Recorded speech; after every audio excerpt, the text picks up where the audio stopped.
Hi guys, Colesy, and today we're taking a look at this, the NearStream capture card. This is a 4K capture card. This is the CCD30 version, I believe. There we go, we can see the model, CCD30. This is a 4K 60Hz capture card, as it says here on the side. If I bring that up to the camera, I might be able to focus on it. 4K 60Hz UHD capture audio interface, platform compatibility, transmission of image, data, audio, ultralight portable, plug and play. You can see there the model number, the CCD30. So we're going to be unboxing this today and taking a look at it. NearStream were kind enough to send this over to me to check out. So we're going to take a look at it. Capture cards are always very, very handy, especially if you are creating content from a console specifically, or if you have a 2PC setup. Very handy. Also can be used for things like cameras.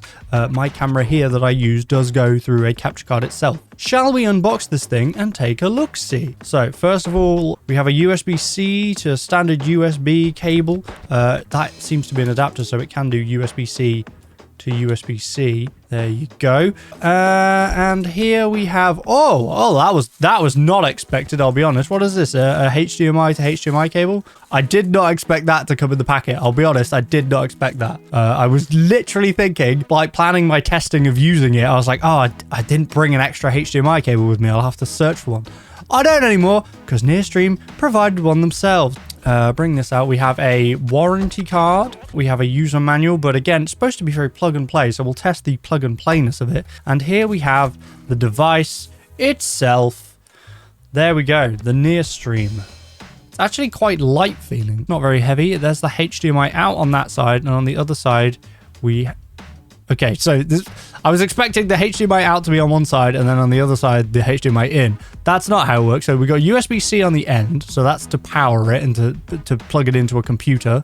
We have the HDMI in on the other end, so that's where your console or whatever you're using that you're capturing from goes in here, and then the HDMI out goes out of here and into the monitor. We also have a microphone and headphone jack here if we want to use that, and there looks to be some sort of reset button here. Pretty simple, pretty simple. Capture cards, fairly simple in how they function, how they work. Instead of how it normally would go, this box sits in the middle basically of the HDMI cable. So it will, instead of going from your console straight to the monitor, you go from the console to this, and then from this to the monitor, and then this enables you to capture whatever is coming out of that. Now, this is £149 currently on Amazon UK, or if you're in the US on Amazon.com, is $149.99. Now, both of these do currently, at the time of recording, have a voucher, so you can get £20 off on Amazon UK, or if you're in America, you can get $20 off. Now, let's have a look at the manual here, because this is a 4K capture card, so we're doing some pretty good high spec stuff here with this. The max in is 4K 60 and the max out is 4K 60. USB-C 4K 60Hz MJPEG or 4K 30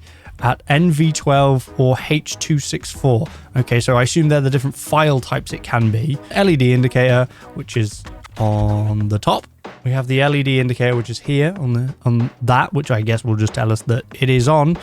And other than that, that's very simple. Best thing to do now is to go and give this thing a test. Now, to best test it, I really want to use something a little bit higher than 1080p. So I didn't bring my Switch because I know that it will do the Switch because it's a capture card and it will do 1080 60, which the Switch can do when it's docked. So I'm going to try this on the Xbox Series S. So I will take this inside and I will give this a little test and I will record some footage on it to show you guys. Let's go see how plug and play this thing actually is. I'm going to go record some footage and then I will get back to you with how simple and easy and how well the footage came out, the latency, all of those things. So I've been playing a good few games on my Xbox Series S using the NearStream capture card that we have here. You can see that I have packaged it all up horribly because I took it home so that I could play it on my Xbox. I just wanted to give it a try on a few games that I have been playing or that I enjoy recently. So I played a bunch of stuff.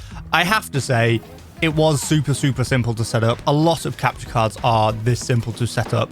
Plug it in, you know, you hook up all your HDMI cables from your console and to your monitor, and then you plug it into your PC and it just appears in OBS. You add a video capture device and it turns up there. You can set the custom resolution.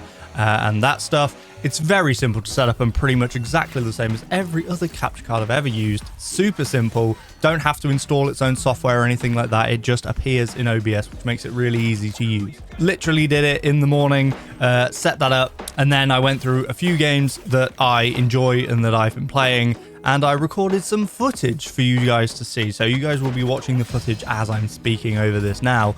So we played some Avowed, which I actually know very little about the game. It just turned up on Game Pass, and I was like, oh, I've heard people talking about this. This is a new game. I'm gonna play it a little bit. So I've been playing a little bit of that, a tiny bit of that. So I figured that seems like a good thing to record. So we did a little bit of that, a little bit of F1 24 again. I do enjoy myself a Formula 1 game. A little bit of a little skiing game. I've forgotten what it's called. It's called like what's it called? Snowy Mountains something? My bad. My brain's doing a stupid. I've been playing it on PC mainly through my Steam Deck, but it's on the Xbox as well, so I figured why not play it there. Oh, it's called Lonely Mountain Snow Riders. That's what it's called. Lonely Mountain Snow Riders. Played a little bit of that, and then a classic that I always go back to, bit of Skate 3. So I played a bunch of different games using the capture card, and as you can see, I captured footage of it all. In terms of 4K-ness, I had a little bit of an issue with that, not due to the capture card, more due to my TV. My TV isn't happy doing 4K from my Xbox Series S, so I used 1440p. That's not an issue with the capture card because I did check it on my brother-in-law's Xbox Series S, and his is happy to do 4K to his TV. His TV is obviously a little bit nicer than mine. So it does do 4K, and that is a resolution you can select from the options when you put it into OBS. In terms of like latency and things like that, it didn't affect my gameplay. I'm just bad at games in general. It didn't make me any worse at games. It felt exactly the same as it does if I just have the Xbox plugged straight into the TV. So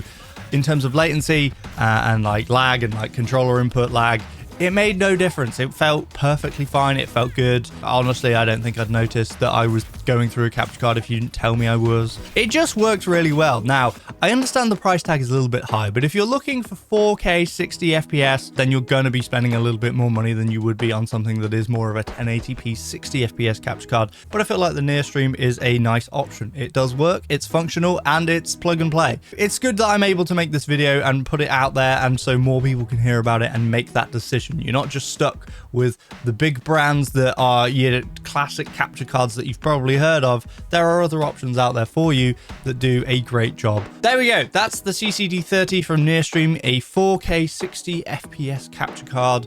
So if you're in the market for it, I will put a link in the description. Big thank you to NearStream for sending it out to me. I always enjoy looking at new techie stuff to do with content creation, streaming, that kind of thing. So it was very kind of them to send it out to me, and I really do appreciate it. Hope you enjoyed the video. Hope you found it useful, and please remember to like, comment, and subscribe. It does help me out a massive amount, and I will see you guys next time. Bye.